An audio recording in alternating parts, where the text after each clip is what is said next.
Lebanon में गरजने लगे इजरायली सेना के खतरनाक टैंक। युद्ध के देवता की तरह चौतरफा जंग छेड़कर बैठे नेतन्याहू। इजराइल की 8 गुना बड़ी सेना देखकर हिजबुल्लाह हुआ बेबस। इजराइल और हिजबुल्लाह के बीच जारी जंग अब एक नए मोड़ तक पहुंच चुकी है। अब नेतन्याहू युद्ध की देवता की तरह चौतरफा जंग छेड़कर बैठ चुके हैं। नसरल्लाह की मौत के बाद लगा था कि शायद इजराइल अब हिजबुल्लाह को बख्श देगा, लेकिन ऐसा बिल्कुल नहीं देखने को मिल रहा, क्योंकि इजरायली सेना टैंक और खतरनाक हथियार के साथ लेबनान बॉर्डर को पार कर चुकी है। हिजबुल्लाह को खत्म करने के लिए इजराइल ने उससे 8 गुना बड़ी सेना को जंग में उतार दिया है। तो चलिए आपको दिखाते हैं कि अब तक इजराइल ने कितनी तबाही मचाई है। एयर स्ट्राइक के बाद अब इजराइल ने लेबनान के ऊपर जमीनी हमला बोल दिया है। शुक्रवार की रात इजरायली सैनिक टैंकों के साथ दक्षिणी लेबनान में घुसे थे। इजरायली सैनिक हिजबुल्लाह के खिलाफ अभियान चला रहे हैं।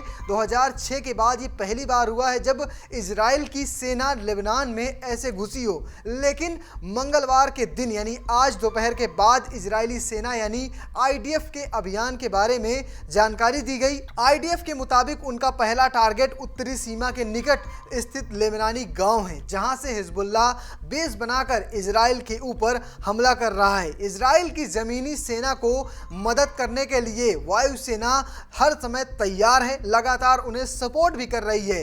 लेबनान की उत्तरी सीमा के कई गांवों में इजरायली सेना ने ऐसी तबाही मचाई कि लेबनानी सेना पीछे हटने को मजबूर हो गई। जानकारी के मुताबिक लेबनानी सेना ने सोमवार रात 9 बजे के आसपास ही दक्षिणी लेबनान में अपने कई ठिकानों से पीछे हटना शुरू कर दिया था। और साथ में ये दावा किया जा रहा है कि जो 2006 से पहले की स्थिति थी, जब हिजबुल्लाह के कमांडर नसरल्लाह ने जंग जीती थी, शायद इजराइल वहीं तक बराबर करेगा। जिसके बाद इजराइल का टारगेट है कि अपने जो उत्तरी इजराइल के जो नागरिक हैं उन्हें उनकी जगह पर वापस विस्थापित किया जाए। वहीं इजरायली सेना की जमीनी हमले पर खुद अमेरिका की तरफ से टिप्पणी आई है। अमेरिका के विदेश मंत्रालय के प्रवक्ता ने इस पूरे मामले पर अपनी राय रखा और कहा कि इजराइल ने हमें बताया है कि वो सीमा के पास हिजबुल्लाह के सीमित ढांचों को निशाना बनाकर अभियान चला रहा है। साथ ही उन्होंने कहा कि संयुक्त राष्ट्र अमेरिका इजराइल के आत्मरक्षा के